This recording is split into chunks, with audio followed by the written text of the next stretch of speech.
이번 9월과 10월이 매일 성경 스케줄에 따르면은 열왕기상 전체를 묵상하게 되어 있고요. 정확히 내년 이맘때쯤 2024년 내년 이맘때쯤에 이제 열왕기상에 이어지는 열왕기하를 묵상하는 스케줄로 이어지게 됩니다.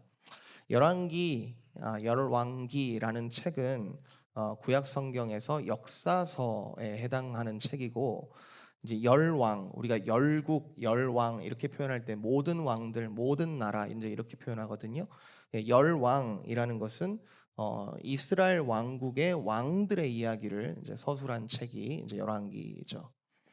다윗 왕부터 시작해서 더 정확하게는 사실 사울 왕부터 시작해야 되는데 사실 신학적인 의미에서는 다윗 왕부터 시작을 해서 이스라엘이 이제 남북으로 갈라지게 되고요.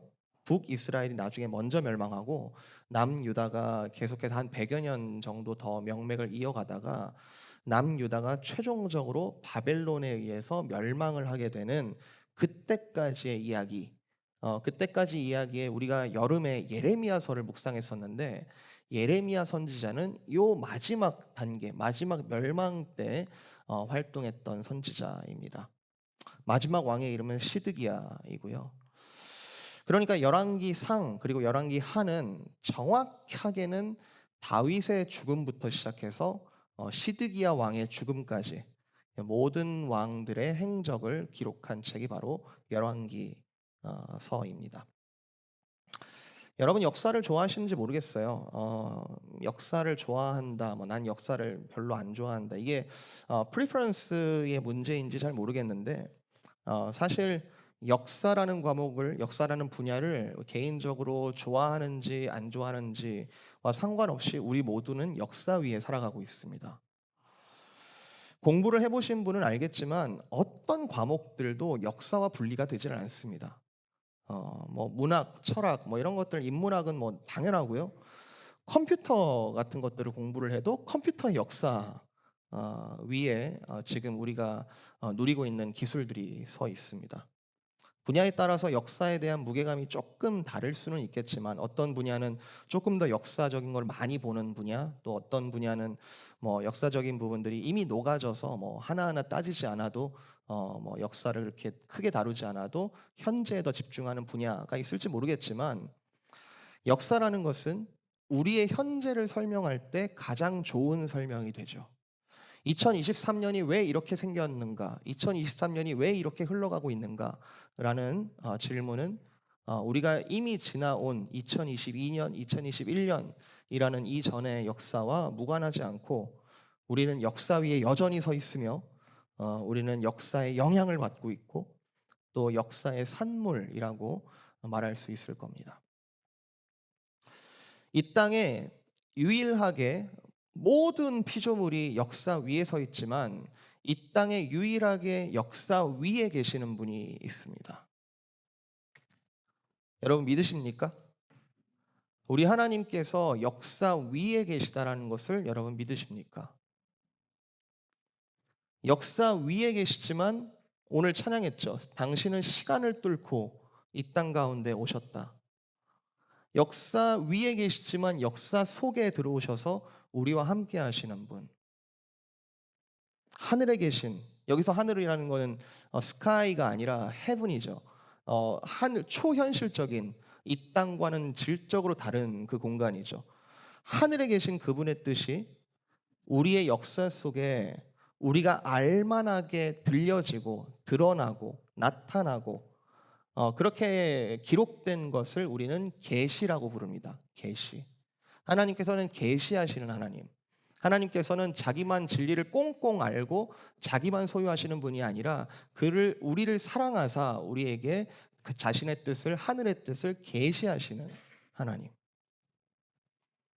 그와 같은 계시 속에서 그 하나님께서는 우리에게 무엇을 명령하셨냐면 너희는 그냥 그렇게 앉아 있지 말고 너희는 그냥 그렇게 주저앉아 있지 말고 나에게 구하라. 나에게 기도할 때 내가 듣겠다. 내가 응답하겠다라고 성경 곳곳에 약속하고 계시고 그런 응답들을 받은 인물들을 우리가 보고 있습니다.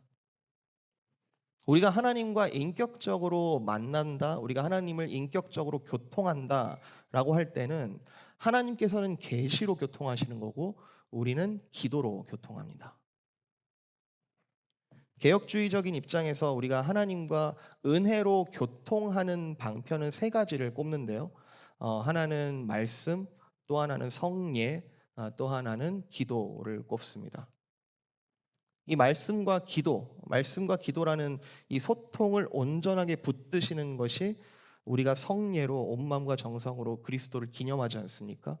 그리스도를 우리가 주라고 고백하고 세례와 성찬으로 우리가 주님을 기억하지 않습니까? 그 예수 그리스도가 중심이 되셔서 우리와 말씀과 기도를 통해 하나님 아버지께서는 우리와 소통하시는 분이시다. 이 계시와 그리고 기도 또는 말씀과 기도, 이런 프레임이 오늘 이 본문의 솔로몬이라는 한 왕에게 주어집니다. 기브온에서 밤에 여호와께서 솔로몬의 꿈에 나타나시니라. 하나님이 이르시되 내가 내게 무엇을 줄고 너는 구하라.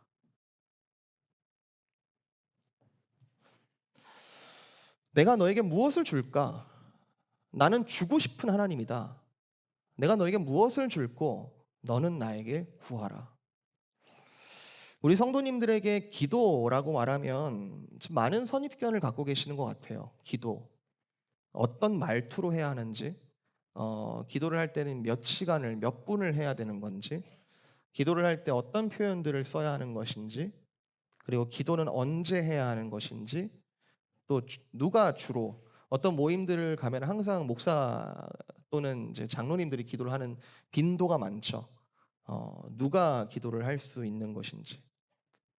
그런데 오늘 본문은 솔로몬 왕이 이 경험한 자신의 역사적 상황을 통해서 하나님께서는 우리 모두에게 기도를 가르치고 계신다라고 생각합니다. 내게 무엇을 줄고 너는 구하라 라는 이 표현이 3천여 년 전에 이 솔로몬 왕에게만 해당되는 말씀이라면 오늘 우리가 이 말씀을 읽을 하등의 이유도 없습니다. 이 말씀은 3천년이라는 시간을 뛰어넘어 역사를 뛰어넘어 초역사 가운데 계신 하나님께서 이 땅 가운데 소리치시는 하나님의 메아리입니다. 내가 너에게 무엇을 줄까? 너는 구하라.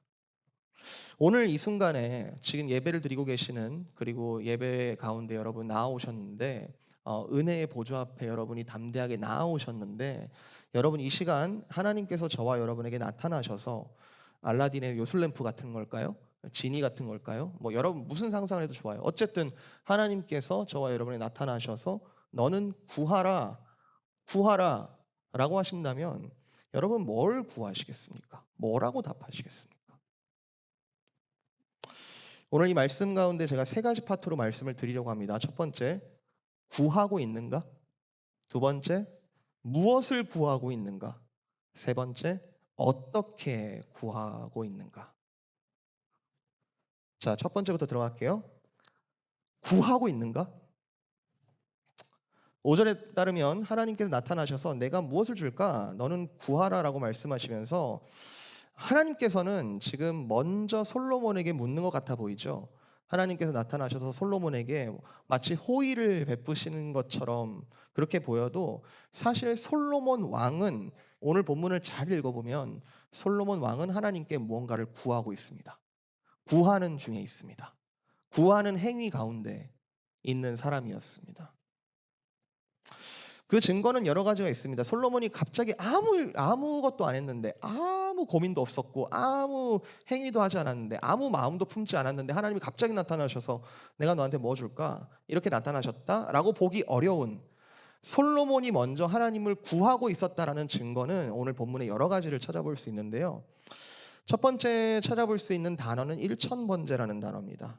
3장 4절에 보면은 솔로몬이 제단에다가 1000번제를 드렸다라고 이제 나오는데, 이 단어가 옛날부터 이제 부흥사들 통해서 많이 이제 이렇게 쓰인 단어죠. 1000번제를 드려라. 하나님께 1000일 동안 새벽기도 나가면 하나님께서 분명히 들으신다. 완전히 아니라고 말할 수 없어요. 그러나 너무 좀 1차원적으로 이제 해석한 표현이죠. 1000번제, 여러 가지 추측이 있습니다. 학자들도 많이 갈려요. 번제 자체를 1,000번을 드렸다. 뭐 이렇게 하는 분도 계시고, 또는 진짜 말 그대로 천일 동안, 천일이면 얼마예요? 한 약 3년 정도 되죠. 천일 동안 하나님께 동일하게 제사를 드렸다, 예배를 드렸다. 또는 뭐 이거는 어떤 정확한 수량을 표현하는 표현이 아니라 그냥 그저 많다, 온 마음을 다해 드렸다라는 표현이다. 뭐 이렇게 보시는 분도 있습니다. 천이라는 숫자가 10의 세제곱이잖아요.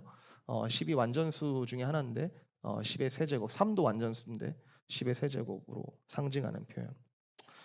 저는 이 일천번제라는 단어는 그냥 가장 심플하게 이 열왕기의 병행 본문이 되는 본문이 역대기거든요. 바로 뒤에 나오는 역대상, 역대하인데, 역대하 1장에 보면 솔로몬의 이 얘기가 그대로 나와 있어요. 그대로 나와 있는데 거기에는 뭐라고 표현되어 있냐면 1,000마리의 제사를 드렸다, 이렇게 표현되어 있습니다.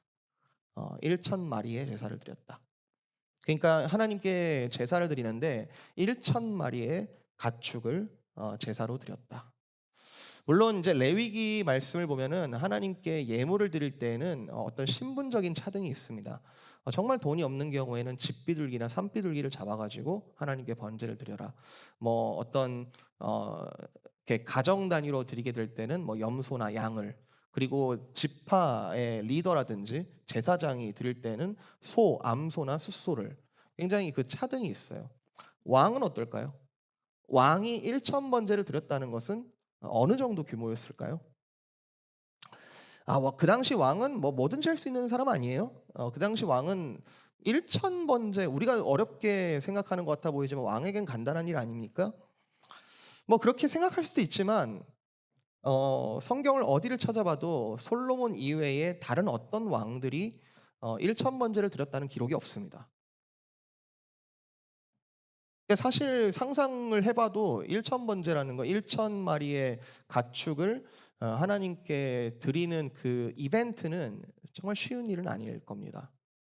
우리가 불교의 108배, 뭐 3,000배, 뭐 이런 거 이렇게 어떤 고행의 대명사로 이렇게 드리는 분들을 보는데, 성경을 봐도 한 마리의 번제, 한 마리의 가축을 번제로 한 번 드리는 게 상당히 복잡한 일이에요. 상당히 어려운 일이고요. 상당히 거룩한 작업이었고, 그것을 1,000마리를 하나님께 드렸다라는 것은 우리는 아주 어렵지 않게 솔로몬 왕이 하나님 앞에 무언가를 구하는 마음이 있었다라는 것을 그 행위를 통해 짐작해 볼 수 있습니다. 혹시 솔로몬이 뭔가 간절하게 원한 게 아니라 그냥 그 당시에 좀 왕으로서 자신의 어떤 지위를 사람들에게 좀 쇼잉하고 좀 보여줄 필요가 있어서 퍼포먼스로 이렇게 뭐 1,000마리 제사를 드린 가능성이 없지 않을까? 이걸 뭐 굳이 간절한 기도가 있었다라고 보기는 어렵지 않을까? 솔직히 여러분, 너한테 뭐든지 줄 테니까, 자 여러분, 너한테 뭐든지 줄게요. 뭐든지 줄 수 있으니까 뭐든지 하나만 구해 보세요라고 질문을 받는다면 여러분 진짜로 뭘 구하시겠어요? 갑자기 그런 질문을 받는다면 여러분 뭘 구하시겠어요? 저도 좀 선택 장애가 있어요. 뭐 먹을 거 고를 때가 제일 어려워요. 네, 뭐 어디 갈래, 뭐 먹을래 할 때 제일 어려워요. 특히 저기 이성현 목사님도 굉장한 선택 장애시거든요. 같이 교회에서 일을 하다가 뭐 먹으러 가자 그러면 서로 한 5번은 물어봐야 돼. 네, 뭐 드실래요? 저 다 괜찮아요. 뭐 드실래요? 그러면 이제 이장호 목사님 나타나셔서 이거 먹자고 이제 뭔가 필요가 있으면 선택을 할 텐데, 내가 무슨 필요가 있는지를 잘 모르면 선택 장애가 옵니다. 내가 뭘 구해야 될지를 잘 모르면. 하나님이 좋은 이유는 우리의 필요를 다 아시기 때문에 좋은 거잖아요. 우리의 필요를 다 아시고 이미 아시고 때마다 필요를 채우시는 여호와 이레 하나님이시니까 우리는 좋아해요. 하나님을 굉장히 좋아해요. 그런데 하나님이 갑자기 구하라라고 질문을 하신다면 여러분 잘 구해야 될 거 아니에요. 그동안에 내가 필요가 있었다면, 그동안에 내가 간절함이 있었다면 즉시 대답이 나오겠지만, 만약에 내 안에 필요가 전혀 없었다면 하나님이 필요한지도 몰랐다면 우리가 뭘 구하고 있을까요? 무슨 말을 던지게 될까요? 우리가 뭘 구해야 될까라는 내용이라는 차원에서는 제가 두 번째 파트에서 조금 더 다루겠지만, 이 솔로몬의 대답을 여러분 읽어보시면은 6절부터 나오는 솔로몬의 대답을 여러분 쭉 따라가 보시면은 솔로몬은 지체하지 않습니다. 굉장히 논리 정연하게 이야기하고 있습니다. 마치 내가 하나님한테 혹시 이런 질문을 받으면 내가 이렇게 대답해야지라고 인터뷰를 준비한 것처럼 보입니다. 그 얘기는 뭐예요? 솔로몬이 어떤 갑자기 나타나신 하나님 앞에서 순간적이거나 충동적으로 하나님께 구했다는 뜻이 아니고 항상 자기 마음에 구하고 싶은 소원이 있었다는 거죠. 하나님, 내가 이게 필요한 것 같습니다. 주님, 제가 간절하게 이게 필요합니다. 라고 항상 마음에 품은 상태에서 하나님께 그와 같은 제사로 나아갔다라는 것이죠. 솔로몬 왕은 간절함으로, 즉 솔로몬 왕은 간절하게 지금 하나님께 구하는 중에 있었습니다. 1,000번제라는 규모로도 알 수 있고, 그리고 분명한 어떤 내용이 담긴 기도에도 그것이 드러납니다. 간절함이 드러납니다. 분명히 솔로몬 왕은 하나님께 무언가를 구하고 있는 중이었습니다. 자, 이렇다면 피할 수 없는 질문인데요. 저와 여러분은 역사를 뚫고 이 땅 가운데 계시로 말씀하시면서 우리에게 찾아오시고 우리의 기도를 들으시겠다라는 그 하나님께 여러분은 지금 무언가를 구하고 계시는 중이십니까? 제가 너무 당연한 질문을 드리고 있나요? 여러분 솔직하게 양심에 비추어서 여러분 정말로 하나님께 무언가를 구하는 인생을 살고 계십니까? 제가 목사 안수를 받은 게 5년 전입니다. 5년 전에 이제 받게 됐는데 어, 목사 안수식 때 이제 노회에서 이미 목회자로 이렇게 섬기고 계시는 목사님들이 이제 권면을 하고 또 이제 말씀을 전하고 이제 저한테 후배가 되는 거니까 이제 조언을 귀한 조언들을 해주고 그런 시간들이 있습니다. 근데 어떤 목사님께서 조금 좀 적나라하게 얘기를 하고 싶으셨던 것 같아요. 이제 이런 표현을 하시더라고요.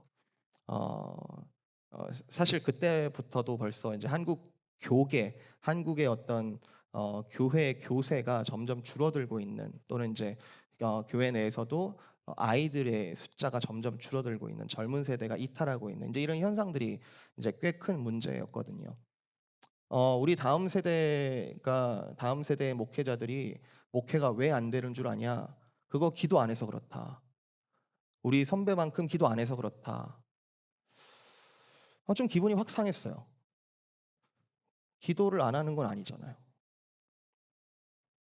그리고 그렇게 비교 대상을 삼아서 그분이 어떤 마음으로 말씀하셨는지는 알겠어요.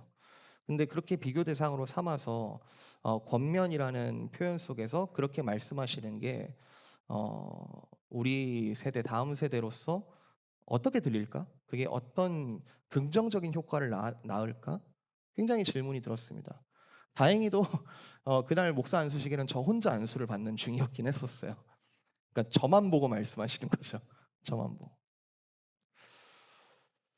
그렇게 생각이 제가 삐딱하게 들었던 또 다른 이유도 있었습니다. 그때 노회가 분쟁 중이었거든요. 그 노회가 저도 아직도 참 이해하기가 좀 어려운, 분명히 속사정이 있을 텐데 노회 자체에서 이제 분쟁이 일어나고 나뉘어지는 그런 상황 가운데서 목사 안수식이 열렸고 그런 권면을 받았을 때 기도 안 해서 그렇다라는 소리에 대해서 저는 그대로 말씀 또 드리고 싶었어요. 진지하게 다시 한번 생각해 보면은 이제 저를 포함한 우리 세대가 진짜 기도를 안 할까? 왜 기도를 안 한다는 평가를 받을까? 하나님께 구하지 않는다라고 그렇게 사람들이 보는 걸까? 저는 그런 믿음은 있습니다. 아무리 시대가 악해도, 아무리 시대가 더 악하여진다 하더라도, 우리가 나중에 열왕기상 뒤에 보겠지만 가장 악한 왕이라고 평가받는 아합 왕의 시대에도 하나님께서 7천 명을 이스라엘에 숨겨두셨다 이런 표현이 나옵니다. 7천 명 또 완전수예요. 7 곱하기 10의 세제곱인데 7천 명의 내가 순결한 자들을 이스라엘 곳곳에 내가 숨겨두었다. 가장 악한 시대에도. 저는 분명히 믿습니다. 지금 이 순간에도 지금 이 시간에도 분명히 이 세상 곳곳에 드러나지 않지만 분명히 믿음으로 기도하는 자들이 있을 거라고 믿습니다. 그리고 아이들의 작은 기도, 아이들이 뭔가를 다 알고 얘기하는 것 같이 보여지지도 않지만 그 아이들의 작은 기도, 그러나 그 진심으로 하나님께 드리는 그 기도를 하나님께서 받으셨을 때 그 기도들은 하늘과 땅을 진동하는 능력이 있다라고 저는 믿습니다. 그러면 우리 세대가 기도를 안 한다는 평가는 과연 진실한 것인가? 그래도 어떤 보여지는 변화가 있으니까 뭔가 떨어지고 있는 것 같은 그런 클루들이 있으니까 그런 말이 나오는 게 아닐까? 양적으로 보여지는 것으로는 어떤 기도회 모임에 참여하는 숫자가 준다든지 그리고 기도회의 횟수가 줄었다는 것 그것이 어떤 평가의 기준이 될 수도 있을 겁니다. 또는 질적으로 보여지는 것은 개인의 간절함이 극적으로 표현된다라고 볼 수 있는 어떤 눈물의 기도, 부르짖는 기도, 마음을 찢는 기도 자체가 줄었다라고 우리가 볼 수 있을 것입니다. 그러나 보여지는 것보다 보여지지 않는 영역에서 문제가 더 클 수 있는데 우리 지금 이 시대가 그리고 우리가 이 시대를 살아가는 가치관이 우리가 어떻게 세팅되어 있냐 하면 더 이상 구할 필요가 없어지는 시대가 되고 있는 게 아닌가. 필요한 것은 스스로 구할 수 있다라고 여겨지는 시대가 되어진 게 아닌가.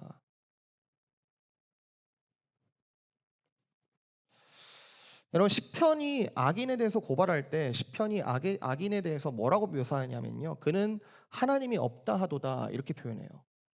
시편에서 악인은 뭔가 큰 죄를 저지르고 이런 사람이라기보다는 그것도 연결이 되지만 그 마음의 중심에 하나님이 없는 사람을 악인이라고 부릅니다. 물론 그 맥락은 하나님의 심판 자체를 하찮게 여기는 그 악인의 말도 안 되는 그 프라이드 그거를 고발하는 표현이기는 하지만 하나님이 없다도다라고 말할 때는 벌써 하나님의 능력 자체를 하나님의 존재 자체를 믿지 않는다는 뜻이잖아요. 하나님이 나를 어떻게 심판해? 그리고 내가 구해봤자 하나님께서 어떻게 들으셔? 제가 이 시대를 바라보는 시각은 사실 어떤 레인지라든지 어떤 포커스를 어디에 두느냐에 따라서 지금 이 시대가 점점 악해지고 있다라고 볼 수도 있고 또 이렇게 레트로가 이렇게 계속 돌아오듯이 옛 유행이 다시 돌아오듯이 인간 사회의 경향이 반복되는 경향도 솔직히 보이긴 하지만 점점 이 시대가 앞으로 나아갈 우리의 시대가 점점 구하지 않아도 손쉽게 얻을 수 있는 손쉽게 구할 수 있는 찾을 수 있는 그런 시대가 되어져 가고 있다면 휴대폰 하나면 다 필요한 것을 다 채울 수 있는 시대. 엄지손가락 하나로 쇼핑도 하고 엄지손가락 하나로 오락으로 쾌락도 채우고 엄지손가락 하나로 돈도 버는 시대. 심지어 인공지능이 내 지식과 내 지혜의 한계를 충분히 뛰어넘고 나에게 답을 해주는 시대. 여러분 누구에게 무엇을 묻고 있고 여러분 누구에게 무엇을 구하고 계십니까? 여러분도 분명히 그러시리라 믿습니다. 저는 분명히 예수 그리스도를 희희낙낙하면서 만나진 않았어요. 분명히 절박함 속에 만났습니다. 분명히 나의 구원자가 어디 계시는가? 그분이 어디 계시는가? 이 땅의 허무함과 이 땅의 어떤 이 부족함에 대하여 악함에 대하여 나를 구원할 자 누구신가? 그때 예수 그리스도를 만났습니다. 그냥 좋은 친구 정도가 아니라 주는 나의 친구 이런 찬양도 있는데 그 예수님은 나의 그냥 좋은 친구가 아니라 나를 살리려고 목숨을 버리실 정도로 내 생명과 맞바꾸신 그런 좋은 친구. 나의 구원자. 인공지능이라는 것이 우리의 삶을 조금 더 편리하게 조금 다른 차원으로 편리하게 해줄지는 모르지만 내 영혼을 구원하지는 못합니다. 오늘 솔로몬이 구하는 이 하나님의 지혜를 만약에 인공지능이 줄 수 있다면 기독교는 당장 무너집니다. 아무것도 아니에요. 그러나 아니다라고 당당하게 말하면서 이 지혜가 하나님에게만 있다라고 믿고 절박한 심정으로 그분께 구하는 자가 있는 한 약 3,000년이 지나서도 이 생생하게 이 말씀의 신실함을 믿고 기도하는 자가 있는 한 하나님은 여전히 하나님이십니다.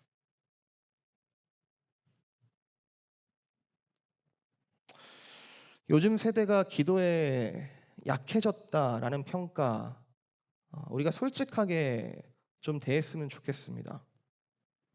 마땅히 구할 분에게 우리는 구하고 있는가? 요즘 세대가 기도 안 한다라고 말씀하시는 선배님들에게도 정중하게 부탁을 드립니다. 부디 다음 세대가 기도하는 세대가 되게 해달라고 여러분 기도해 주십시오. 구하고 있는가? 두 번째, 자, 우리가 구하는 분이 누구신지를 알고 그분께 구하는 것이 마땅하다. 내 지금 현재 처지에 구하는 것이 마땅하다라고 판단된다면 그 다음 스텝, 무엇을 구해야 하는가? 무엇을 구해야 하는가? 솔로몬은 무엇을 구했기에 이런 칭찬을 받았고 거기에 덧붙여서 추가적인 은혜들을 받은 것처럼 보이는데 우리 또한 무엇을 구해야 하는가? 자, 솔로몬이 구한 것은 결국 지혜입니다. 지혜인데요. 이 솔로몬의 기도에는 6절부터 나오는 하나님께 이제 꿈속에서 지금 서로 대화하는 건 참 신비한 일인데 하나님께 이 솔로몬이 구하는 여러 내용 속에는 지혜라는 단어는 나오지 않습니다.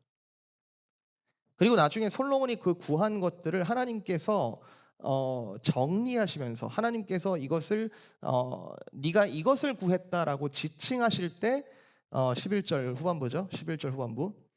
네가 이런 것도 구하지 않았고 이런 것도 구하지 않았고 이런 것도 구하지 않았는데 오직 송사를 듣고 분별하는 지혜를 네가 구했다. 솔로몬은요 뭉뚱그려서 추상적인 지혜를 구한 게 아닙니다. 솔로몬은요 지금 자기 자신이 필요한 걸 구했습니다.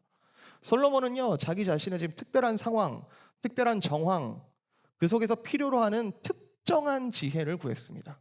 하나님 나에게 이게 필요합니다. 지금 제가 이 현실 속에서 이것이 필요합니다.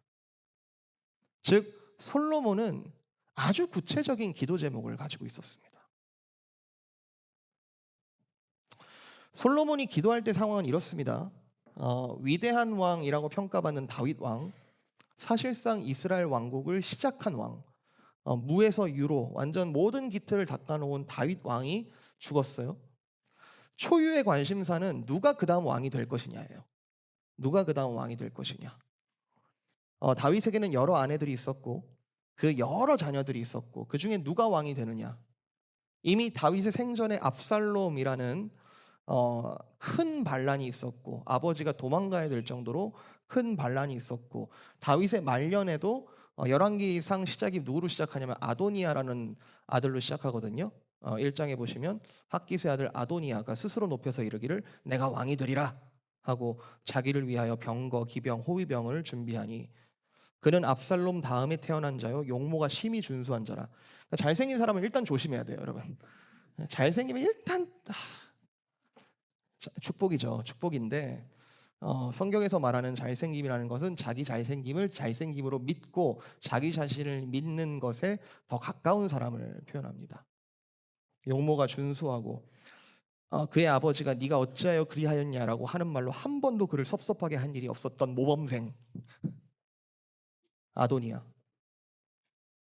아도니아라는 그 아들이 왕위를 스스로 이으려는 시도가 있었습니다. 그러나 그에겐 지혜가 없었죠. 지혜가 없음이 나중에 밝혀졌죠. 솔로몬이 왕이 된 다음에 그에게 뭘 구하는지 아세요? 내 아버지의 첩을 나의 아내로 삼아 주십시오. 말도 안 되는 정말 어리석고 지혜가 없는 생긴 건 잘생기고 모범생으로 살았는데 말 그대로 지혜가 없는 그런 모습들을 보이죠. 게다가 솔로몬은 만천하에 알려진 불륜의 관계 속에서 태어난 자식입니다. 그죠? 밧세바로부터 출생한 자녀 아닙니까? 우리아의 아내 밧세바를 다윗이 죽이고 자신의 아내로 취하고 거기서 낳은 첫 아들은 모든 죄의 짐을 지고 죽었어요. 그리고 그 다음에 낳은 아들들 중에 한 명이 솔로몬이죠. 그러니까 솔로몬이 왕이 되기에는 기반이 확실하지가 않습니다. 굉장히 불안하고 뭔가를 필요로 하는 상황입니다.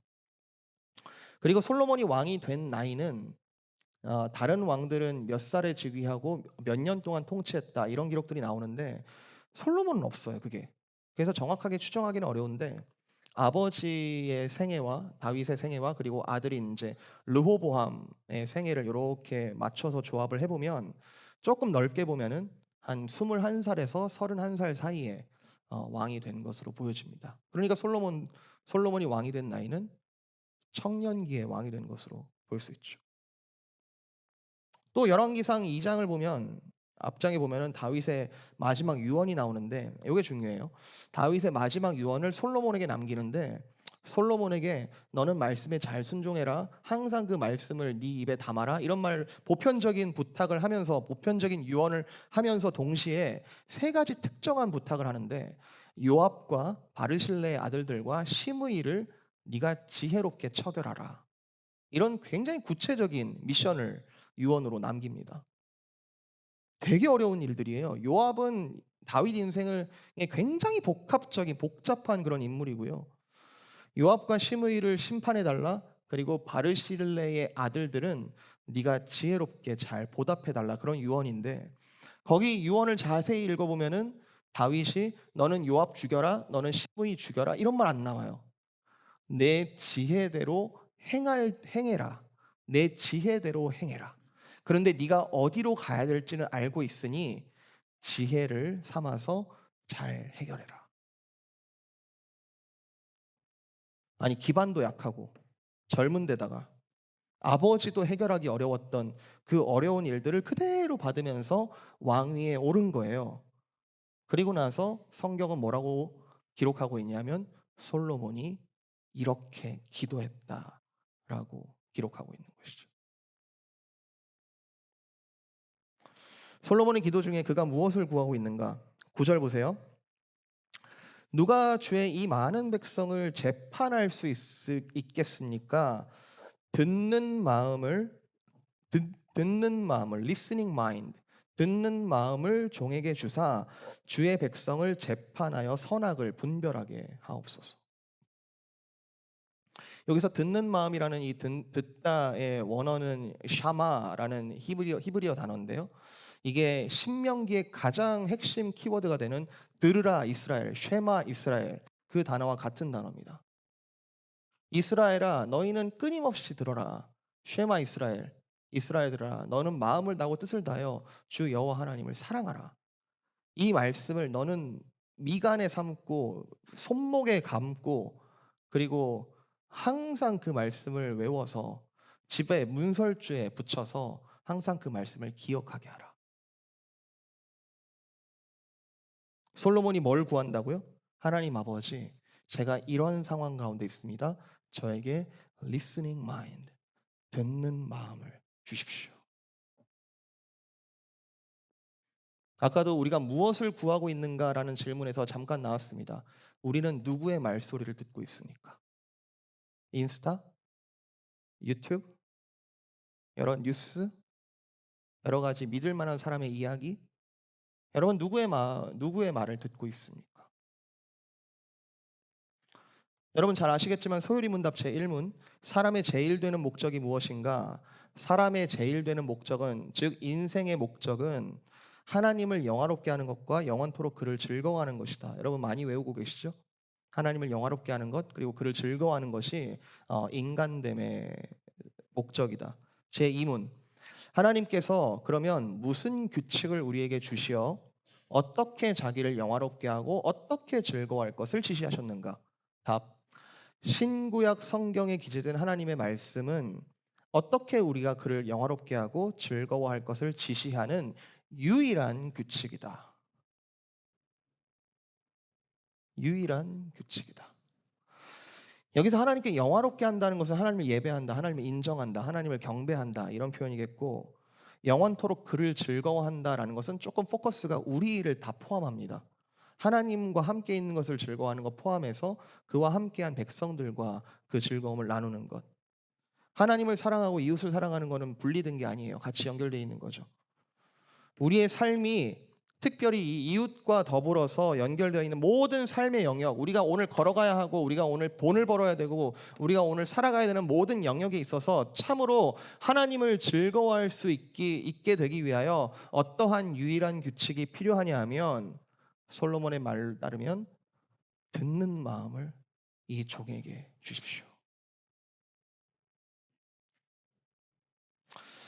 여러분, 잠언 좀 뒤에 나오면 잠언이란 책 있죠. 지혜의 책, 지혜의 말들을 모은 책인데요. 잠언 여러분 무시하지 마십시오. 여러분 부모의 마음이 있지 않습니까? 아이들에게 가장 좋은 것을 주고 싶어하는 여러분의 마음은 무엇을 향해 있습니까? 하나님은 먼저 아이들에게 앞서서 우리에게 읽으라고 주신 이 잠언 그리고 이 성경, 여러분 우리는 말씀을 무시하는 만큼 무지할 것입니다. 그것이 우리의 어리석음이 우리의 정황 속에 숨길래야 숨길 수 없이 드러날 것입니다. 지금까지 우리가 지혜 있다고 여기면서 망쳐버린 일들이, 그리고 하나님께서 은혜로 수습해 주신 일들이 얼마나 많습니까? 우리가 예수 그리스도를 믿음으로써 즉시 받게 되는 선물은 진리의 영, 지혜의 영, 성령 하나님 아니십니까? 말씀을 통해 역사하시는 그 성령께서 우리와 동행하신다. 빈들의 마른 풀같이 시들은 나의 영혼을 성령께서 말씀을 통해 단비로 촉촉하게 채우시고 우리를 지혜의 길로 인도하신다. 심지어 그분은, 그 성령님께서는 로마서 8장, 우리가 어떻게 기도해야 될지 모르는 그 절망과 탄식 가운데서도 그 지혜의 영 성령께서는 우리의 기도를 도우신다. 잘 들을 수 있도록.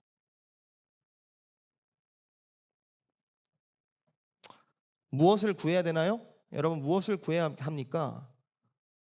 여러분 솔직해졌으면 좋겠습니다. 우리 각기 서 있는 분야, 직장, 여러 가지 삶의 모습이 다르죠. 그러나 어느 자리에 서 있든지 간에 우리 모두는 지혜가 필요한 사람들입니다.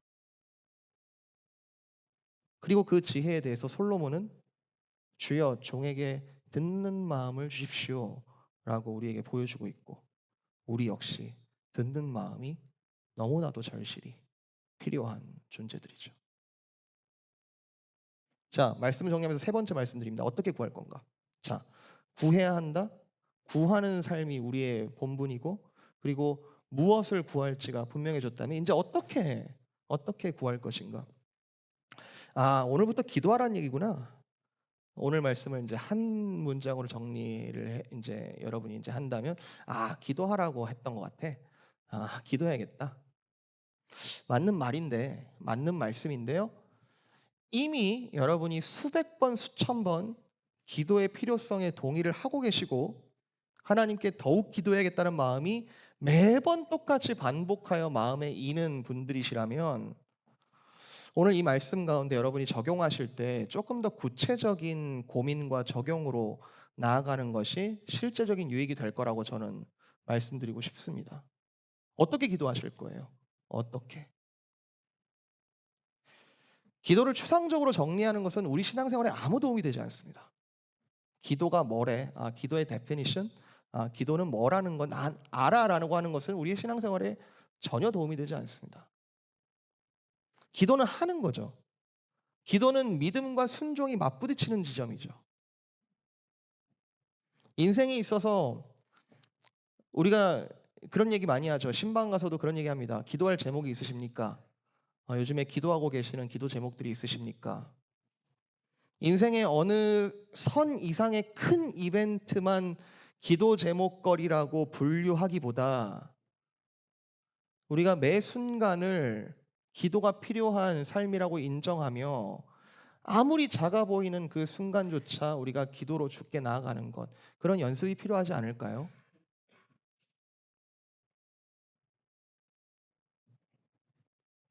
솔로몬은 아버지 다윗의, 물론 잘못한 것들도 많았지만 그 다윗이 크고 작은 일들 앞에서 매 순간 기도하는 모습들을 본 사람입니다.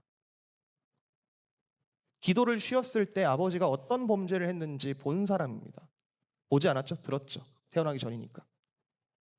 그리고 다시 아버지 다윗이 회복하여 난 아들이 자기 자신이라는 것을 알고 있었습니다. 여기 자녀를 양육하시는 분들 많이 계시는데 여러분 자녀 앞에서 기도하는 부모가 되시기를 여러분 축복합니다.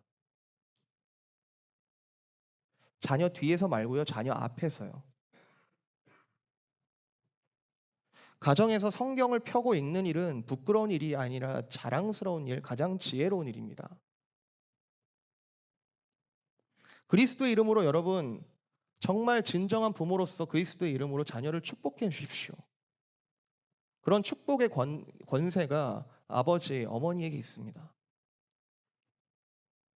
내가 너를 사랑하기에 내가 부모로서 최선을 다하고 있지만 너의 삶의 참 주인이신 그분께 기도하는 일이 내가 너를 가장 사랑하는 일이야 라고 말해 주십시오. 내가 너를 사랑하기 때문에 기도하는 거야. 또 여러분이 듣는 마음을 귀하게 여기신다면 여러분 말씀을 그냥 읽을 수 없습니다. 당연하지 않겠습니까? 말씀을 잘 소화하기 위해 여러분 최선을 다해 주십시오. 매일 아침에 뉴스를 보면 안 그래도 마음이 어지러운데 뉴스를 보기 전에 이 말씀으로 이 세상의 주인이 진짜 주인이 누구신지를 여러분 확인하십시오. 느헤미야는 어지러운 시대에 합당한 기도를 드린 사람이었습니다. 내가 지금 무엇을 기도할까? 내가 지금 무엇을 해야 할까? 여러분 이 예배가 하나님께 듣는 마음을 구하는 천상의 예배라는 사실을 여러분 믿으신다면 여러분 몸과 마음을 다해서 예배를 드리십시오. 일찍 도착해서 기도로 주 앞에 준비하십시오. 그리고 말씀을 잘 소화하기 위해서 먼저 본문을 읽고 예배에 참여하는 것, 그것을 습관으로 삼을 만한 귀한 지혜입니다. 난 배운 적이 없다? 나는 그런 본을 본 적이 없다? 그런데 성경은 우리 앞에 계속해서 말합니다. 내가 내게 무엇을 줄고 너는 구하라. 이런 일을 담기에 내가 그릇이 너무 작지 않나? 솔로몬도 그런 얘기를 하죠. 7절.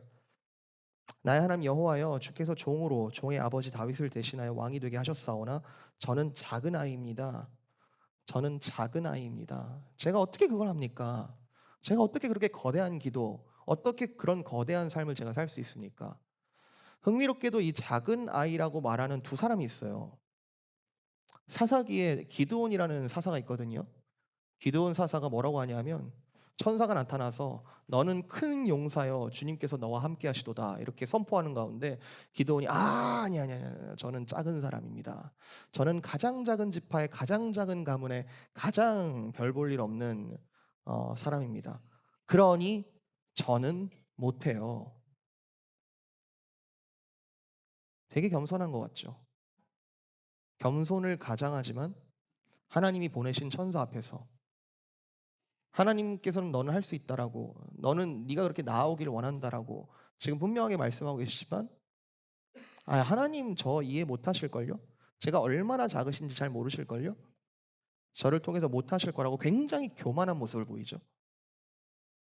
솔로몬은 어떻게 하죠? 솔로몬 주님 종은 작은 아이라 이 많은 일들과 어려운 일들을 제가 다 다룰 수가 없습니다. 제가 다 감당을 할 수가 없습니다. 그러나 하나님의 하나님 되심을 저는 믿겠습니다. 지혜를 주시옵소서.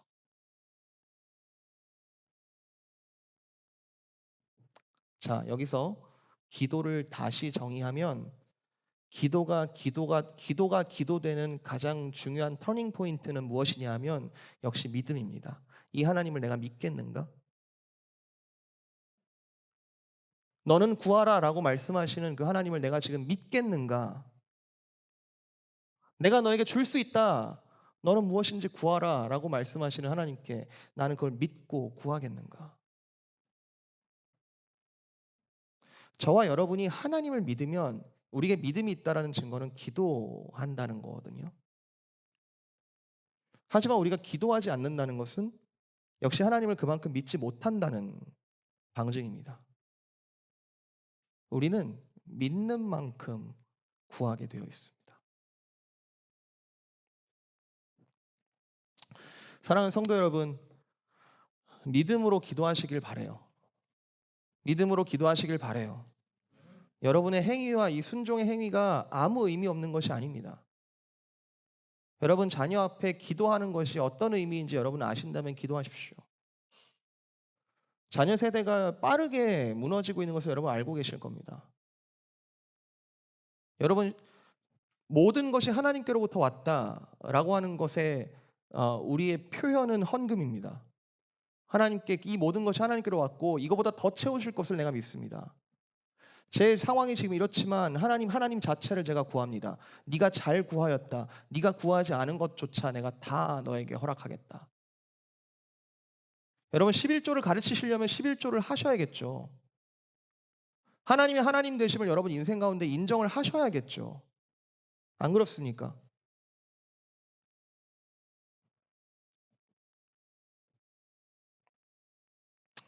예수님을 쫓았던 수많은 병자들이 그를 찾아온 자들에게 예수님께서 이렇게 말씀하셨어요. 그래, 네가 날 잘 찾아왔구나. 네가 믿느냐? 내 믿음대로 될지어다. 진짜 믿음은 정말로 기도의 역사와 구체적인 변화를 가져옵니다. 여러분 믿음으로 개인 기도 생활을 점검하여 주시고 사랑방 모임은 우리끼리 머리를 맞대고 지혜와 해답을 찾는 모임이 아니고 지혜와 해답 되시는 주님을 찾고 그분께 구하는 모임입니다. 그렇게 우리가 본질을 구할 때, 정말로 하나님 자체를 구할 때, 본질을 구할 때, 즉 먼저 그의 나라와 그의 의를 구할 때 10절 솔로몬이 이것을 구하매 그 말씀이 주의 마음에 든지라. 주의 마음에 합당한 기도를 드리게 될 때 하나님께서는 필요한 모든 것을 네가 걱정할 필요 없이 다 채우시겠다 말씀하셨습니다. 이걸 한 번이라도 맛본 자는 기도의 방향성이 완전히 달라집니다. 하나님 이런 분이시구나. 하나님 자체를 구할 때 내가 어떤 미사여구를 다 포함해서 하나님께 기도하는 것보다 하나님 자체를 내가 있는 그대로 의존하고 주님께 구할 때 그분은 내가 생각하는 것 이상으로 채우시는 분이시구나. 헌금은 믿음으로 하는 거죠. 더 채우실 분에 대한 그대로의 인정이잖아요. 필요를 구하는 게 아니라 필요를 채우실 그분 예수 그리스도를 찾는 그 기도. 이걸 맛본 사람은 주님을 떠날래야 떠날 수가 없습니다.